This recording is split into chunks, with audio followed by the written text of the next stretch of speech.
Until recently, when a patient was diagnosed with HCM, symptom management was the only therapy available. Now, with two approved treatments, mavacamten and aficamten, shared decision making is more important than ever to ensure that patients, family members, and caregivers understand available treatment options. I'm Erin Ferranti, Board President for PCNA, and I'd like to welcome you to this episode of the Heart to Heart Nurses Podcast.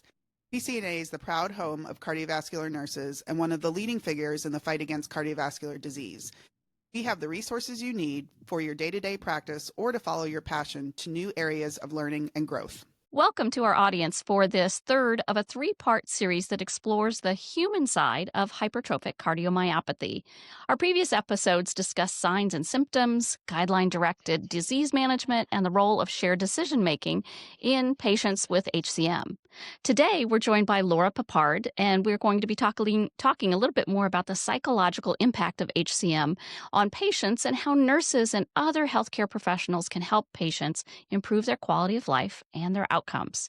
So that was an awful lot of things that we're going to cover today, but the first thing that we have is to introduce you to our guest. So Lora, why don't you tell us a little bit about yourself? I'm Lora Peppard. I currently run a training and technical assistance division for substance use prevention it's a national one for the high intensity drug trafficking area program. That's out of the Office of National Drug Control Policy.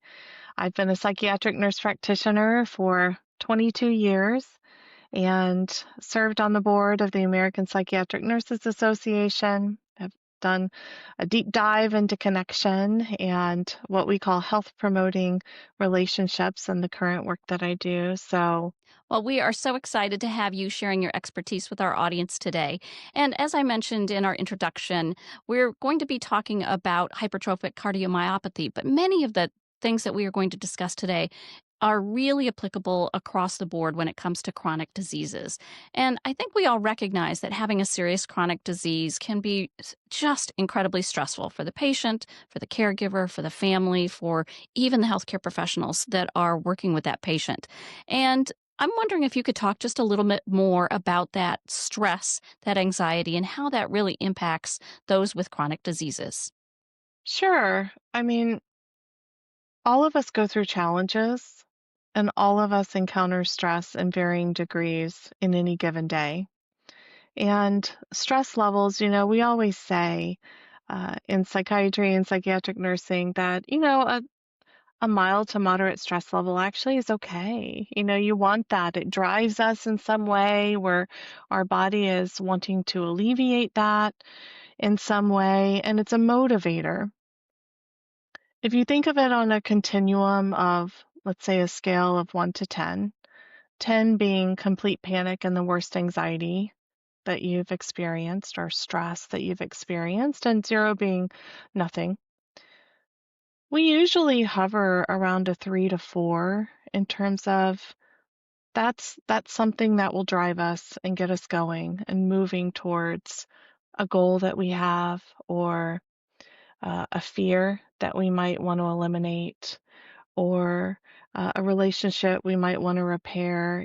Having a little bit of stress and anxiety is not a bad thing. It's when it becomes chronic and consistent and elevates, beyond that 3 to 4 in any given time.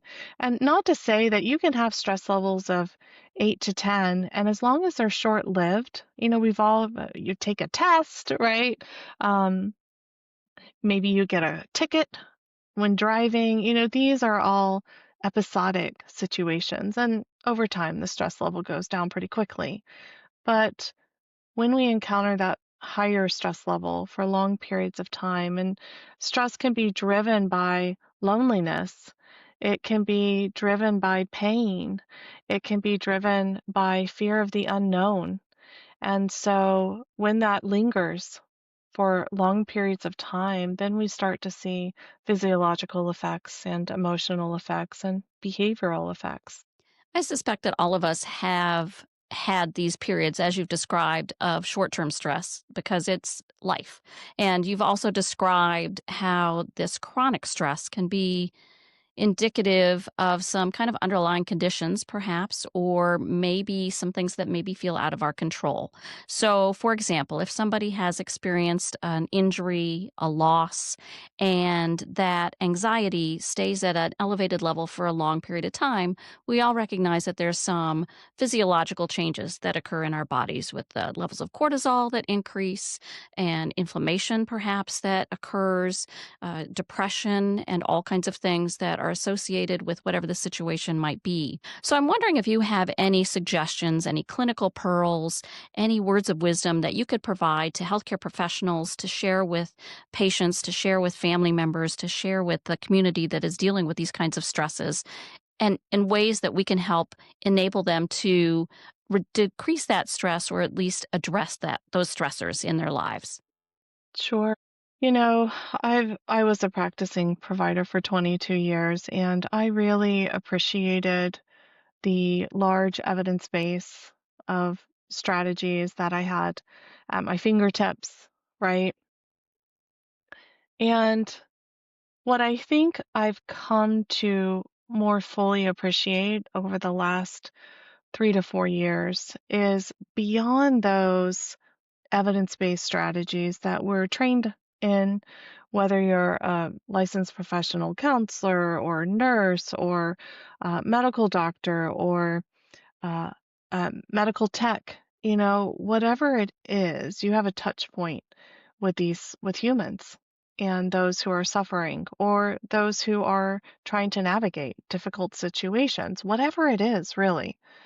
And what I've come to just really appreciate is the power of beyond these formal evidence-based strategies, the power of the relationship and the power of thinking about their healing through the lens of connection. And it's not just social connection. I definitely want to talk about that, but it's also sensory connection, and it's connecting with their selves, right? With their own being, and it's connecting spiritually. And with the American Psychiatric Nurses Association, we developed a connection paradigm that kind of represented an organized way of thinking about those four domains. But just off the top of my head, immediately what some of the main points might look like. If you're a provider and you want to engage these various forms of connection to help promote healing and uh, stress management and recovery in a way that can bring peace throughout that recovery, you can begin by thinking about the senses, right? And really looking at this through the lens of how can I engage and actively invite them into reflection upon how can I engage their sight and their hearing and touch, right? Smells to bring not just a sense of relief or calm or decrease anxiety, but to also bring a part of their treatment strategy that they can come to rely upon to consistently bring those factors into the whole journey, right? So, an example of this might be, in what ways do smells bring you peace? So, an example is, we're all familiar with aromatherapy, right? But it could be something different, like the smell of green grass, or the smell of frost, or the smell of walking through nature, just anything having to do. Sometimes that conjures up a belief system of something bigger, and it can help them remember that, there is something bigger going on for them. There is a purpose, right? They can find meaning within this if they look within. And that then can draw them into a strength that they can find from spiritual connection. If someone is spiritual and they find strength and hope within their spirituality, then actively engaging them and thinking through that and how they can access it more readily, how they can grow within it to, build that strength and build those spiritual muscles, if you will, so that they can more easily access it when they're in pain or when they're feeling isolated or when they're too tired to get up. But they really want to engage in life in some way.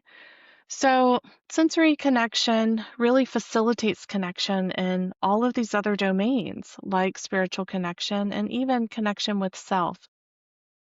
One thing that I do that I've polled a few people, and not many people do this, but I'm a big smells person. And when I wake up in the morning, I ask myself, how do I want to approach today? What am I getting done today? What mood am I looking for today? Because there are a variety of moods. Maybe I'm going to be writing that day and I want to be contemplative and thoughtful, and there are certain smells that will trigger that more easily for me. Or maybe I want to be at peace and I'm relaxing with my family that day, and so I'll engage a different type of perfume or smell. And so we find across the board that those who are working through chronic stress of any type, that in thinking through even the touch of water, right? And whether that's cool water, like a cold plunge, or to kind of get the endorphins going and dopamine and sugar levels balanced, or a warm bath, right? With some soothing music and smells. Whatever it is, it's unique to them. And the key is in asking them. The key is in leading them through a process of thinking through, how can I engage my senses as part of this treatment strategy? How can I engage my spirituality as part of this treatment strategy? And very importantly, how can I align within myself my approach to this with what I value and what the highest priorities are for me in my life? Is it a high priority for me to remain engaged with my family no matter what?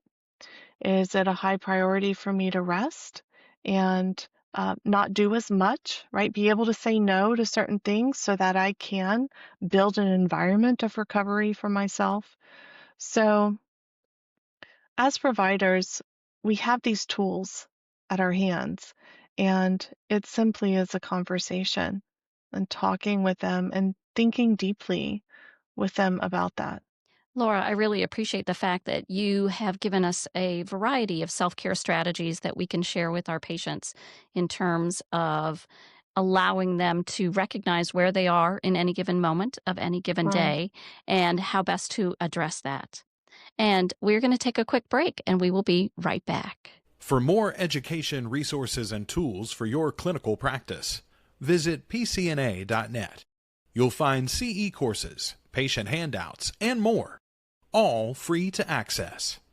Visit PCNA.net. We are back with Lora Peppard to speak about the psychosocial aspects of hypertrophic cardiomyopathy and other related diseases when it comes to having a chronic condition and how that affects our patients and how we can help them address these issues in their lives.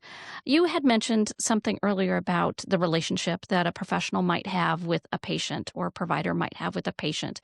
And I think sometimes we make an assumption that things are going smoothly if the patient does not bring it up in a clinical visit, for example. Right. But are there some ways that we could assess more directly at every visit or on a regular basis to make sure that our patients are not feeling overwhelmed if there are triggers that are occurring for them? Are there any instruments out there that we might use, and what might that look like in practice? Sure. Well, the ultimate outcome, right, is their well-being. That's the outcome. That's the North Star. We're always headed there with them together. And there are some general well-being assessments that can be used clinically. I also think about it this way, though, if you deconstruct that a little bit and you think about these four domains of connection, There are spirituality assessments that can be given. So they assess the spiritual wellness.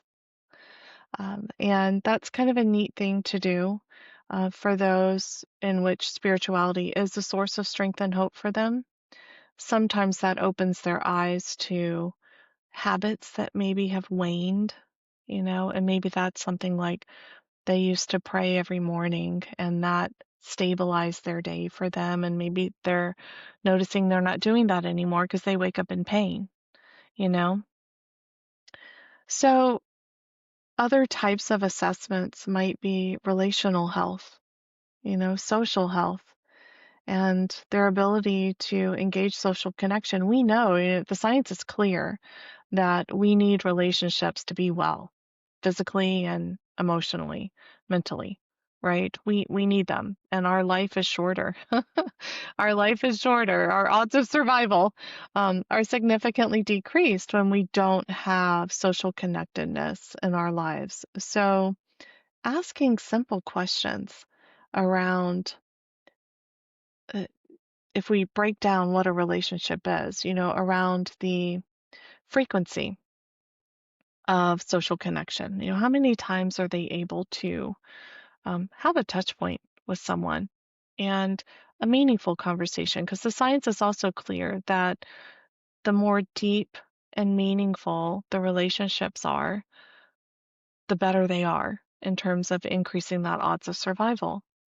So the frequency, the variety of relationships, how many relationships do they have in their lives, right? That they encounter on a somewhat frequent basis, but what types of relationships are those, right? Family, friends, at the ice cream shop, right? You may have, maybe they're frequenting the ice cream shop because the cold ice cream feels good on their throat, or whatever it is, or maybe it just brings them joy. It's a subtle sense of joy. So we encounter people everywhere we go. And the important piece about relational health and thinking about social connection is that you've got the frequency, you've got the variety, you've got the quality, right? The quality of the relationships.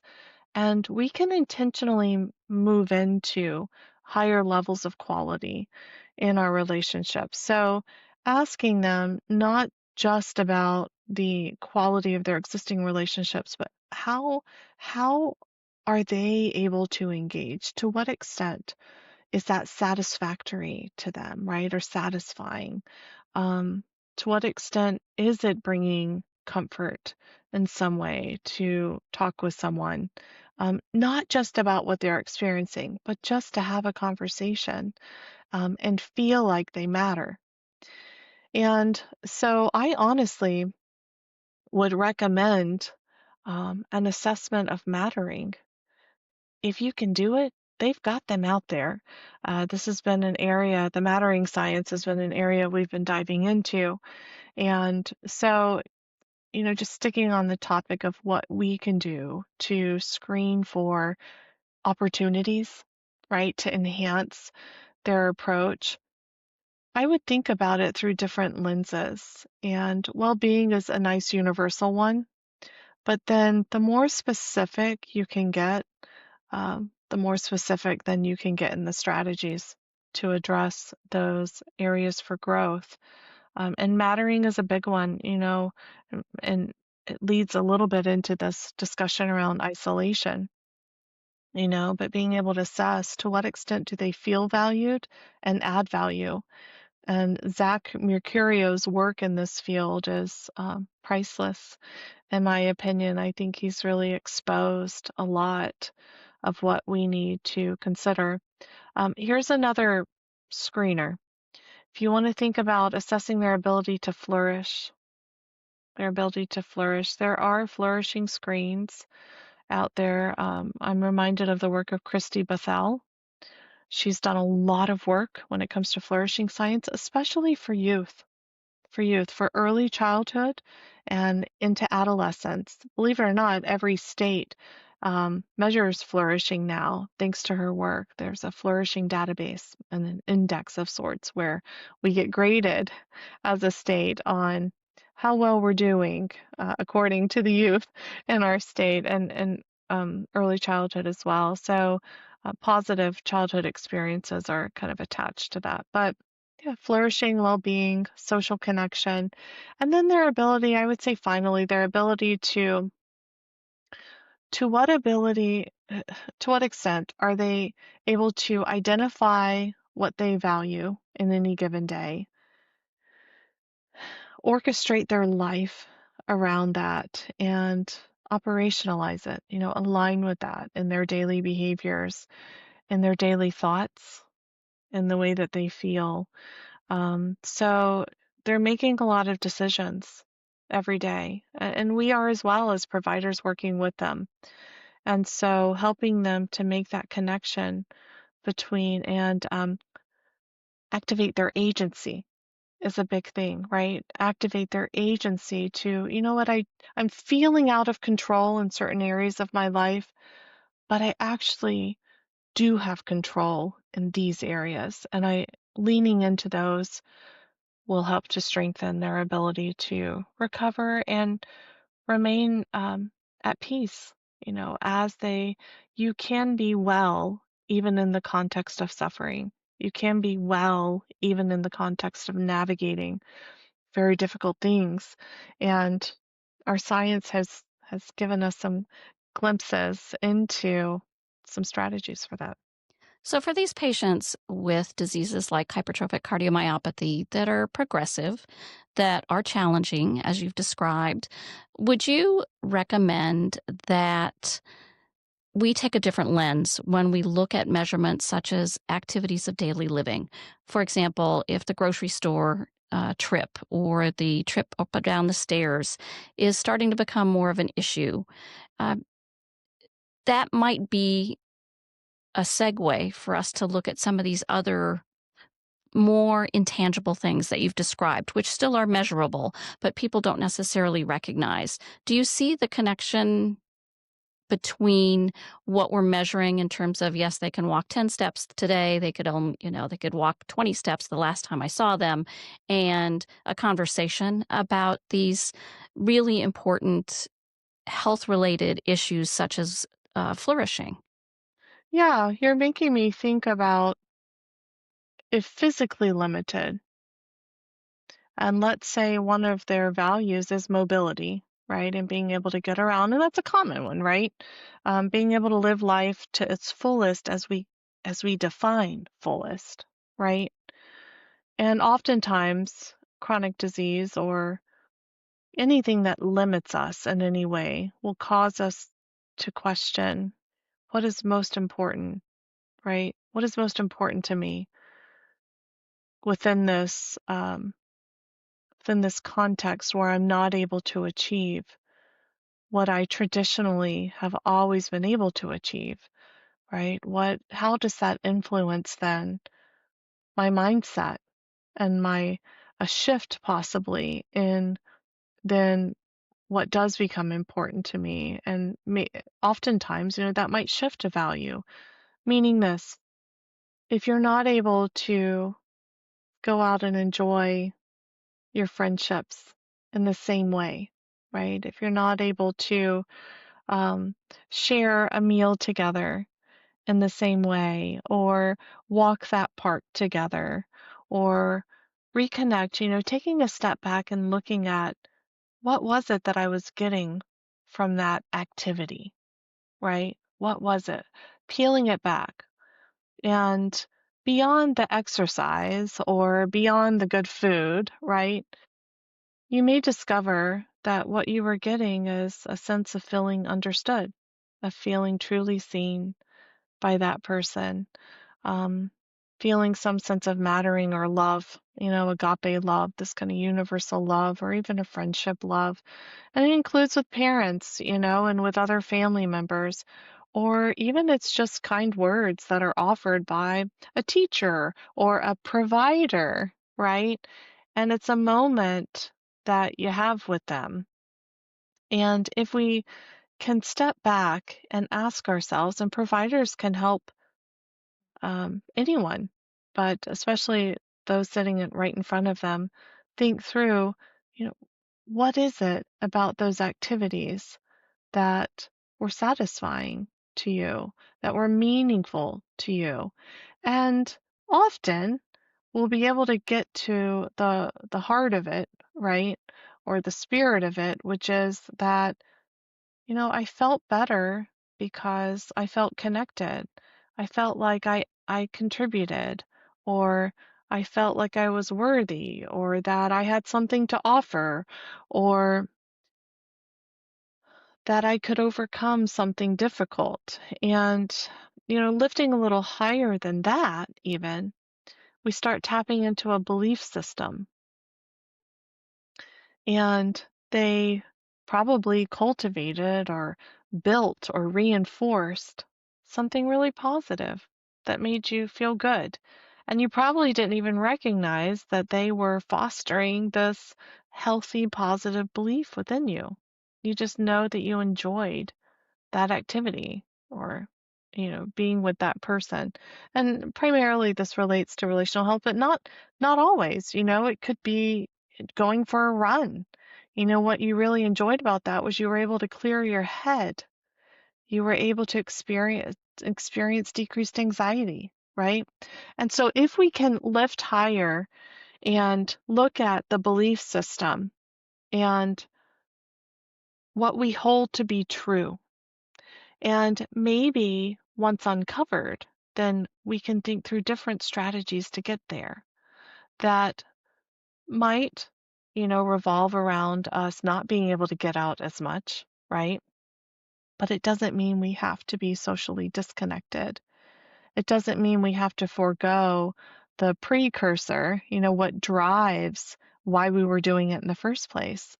Oftentimes there is another way to cultivate or reinforce that belief that, maybe it's that I'm going to get through this, you know, maybe it's that this this has purpose for me, that I have a reason to be here. I just put a bumper sticker on my car today. Um, Against my husband's better judgment. He's like, Laura, you and the bumper stickers, but I don't have any yet. And this one was one that I just felt very strongly about. It says, the world is better with you in it. And we started looking up the roots of that, and that came from some early suicide prevention work.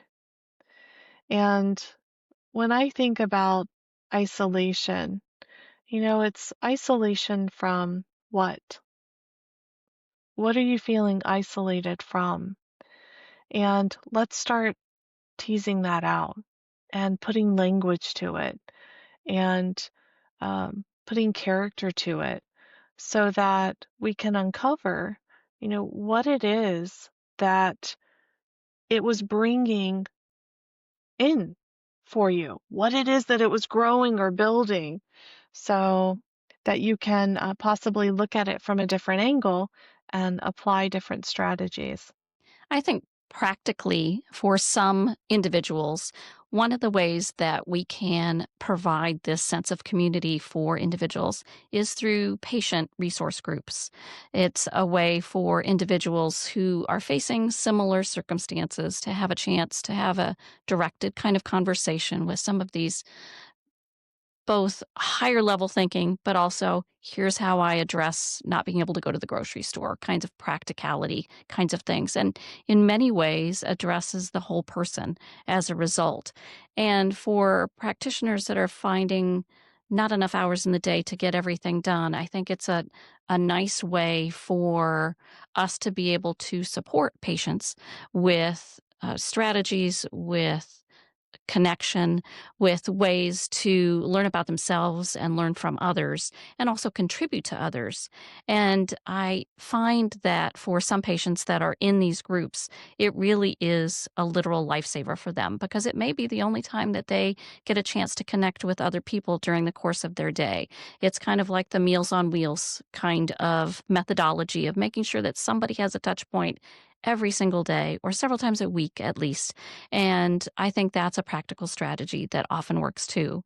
Is there anything else that you would offer to the people that are listening or watching to this particular episode in terms of key takeaways that you would like them to have? If there was one thing that I would leave you with that has really, it has stuck with me ever since we synthesized the science of relationships and how powerful relationships can be and influential on preventing various mental health outcomes, preventing suicide, preventing substance use, preventing violence, promoting flourishing, and just helping people achieve well-being. It's the power of our way of being with people. And even within a 2-minute touch point with someone, you really can make a difference. And we kind of deconstructed way of being. We put a more formal, more organized way of thinking about it when we did our work around what we call health promoting relationships. And I'll leave you with these 4 things to think about.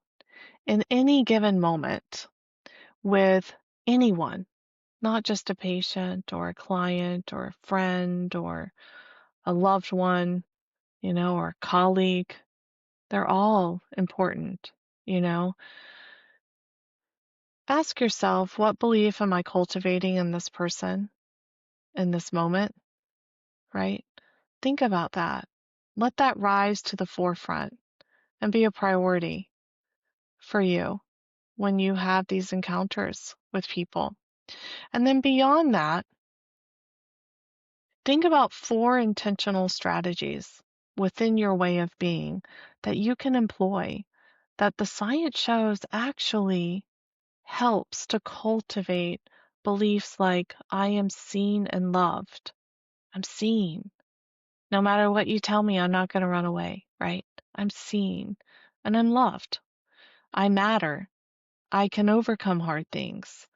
I can influence my life and health. And I have support. I have support from you. So those 4 intentional strategies to cultivate kind of those 5 core beliefs include this. Number 1, create the environment for those beliefs to be cultivated.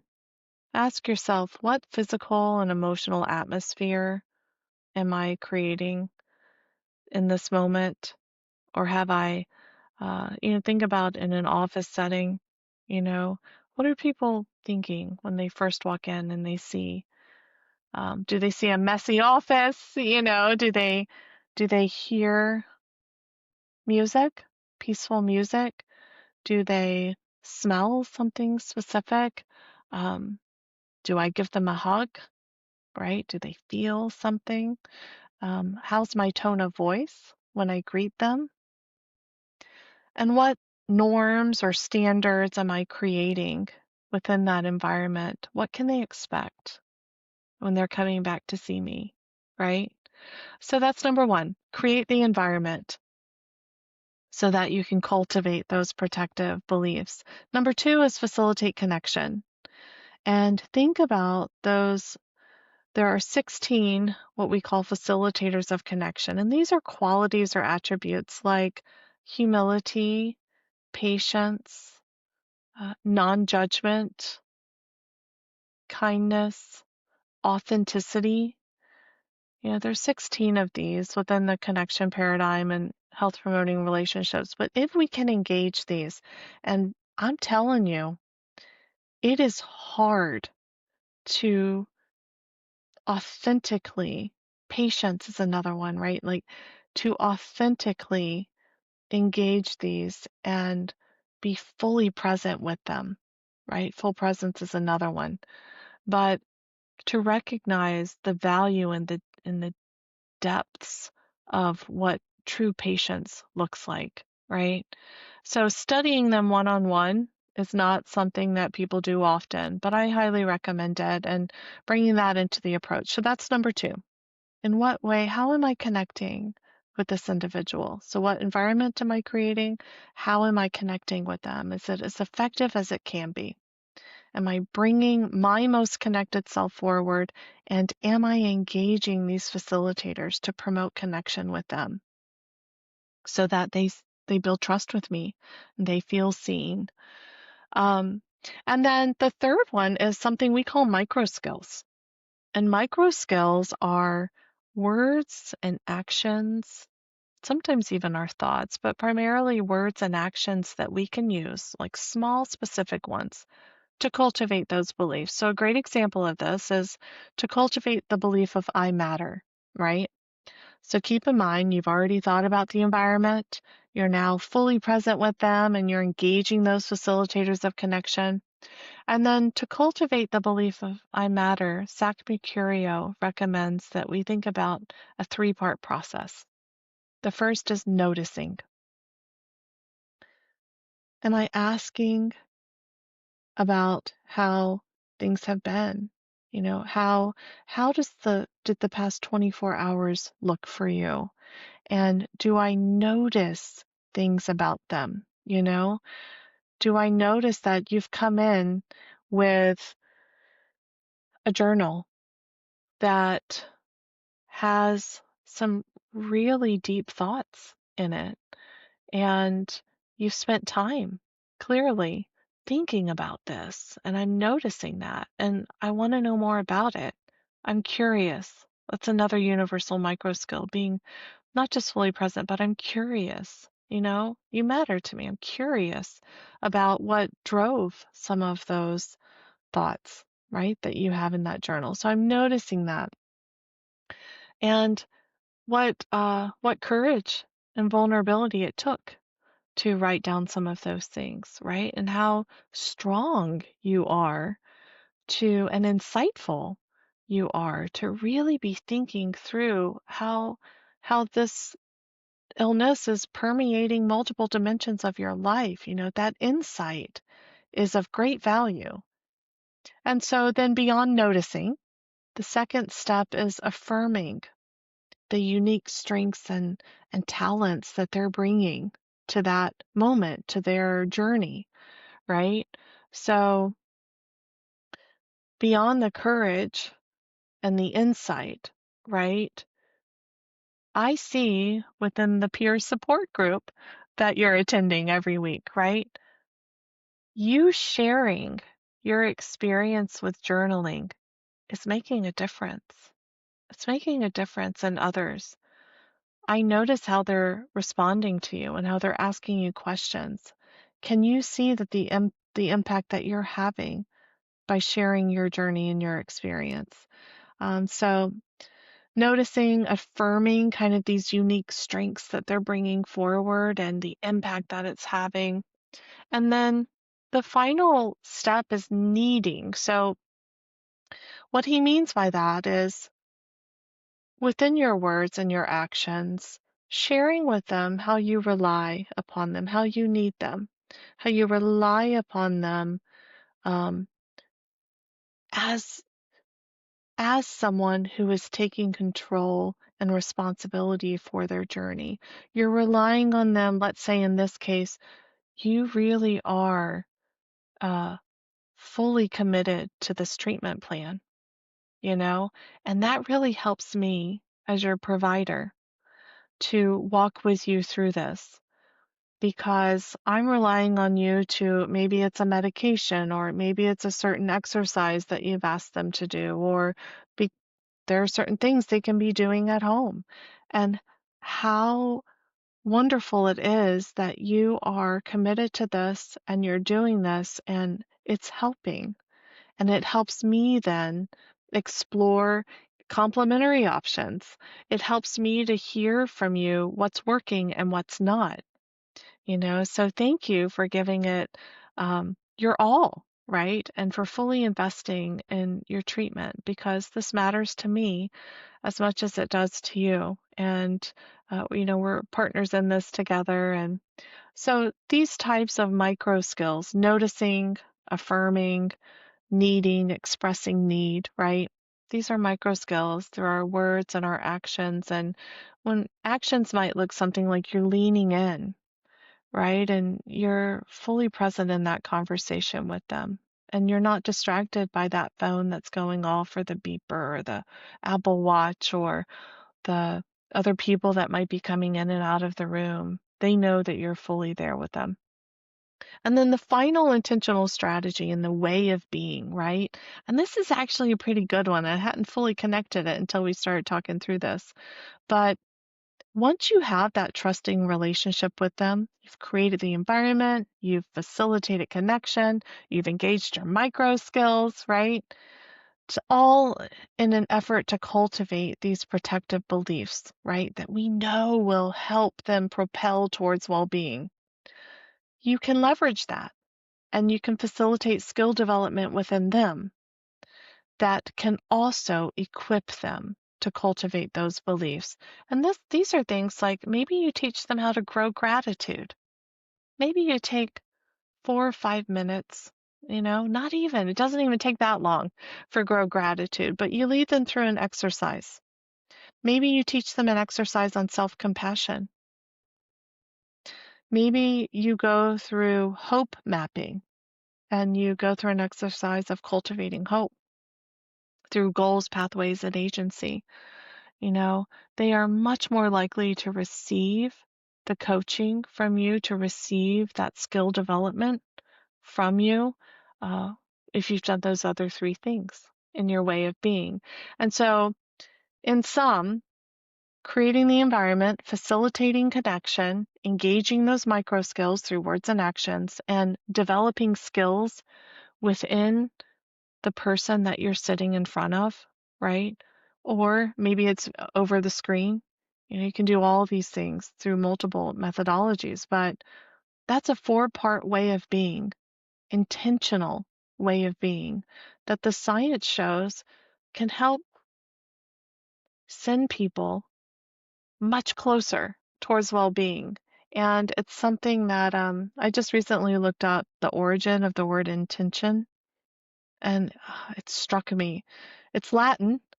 The Latin word is intentio, and it means stretching with purpose, right? Stretching and purpose. And you've put together stretching with purpose.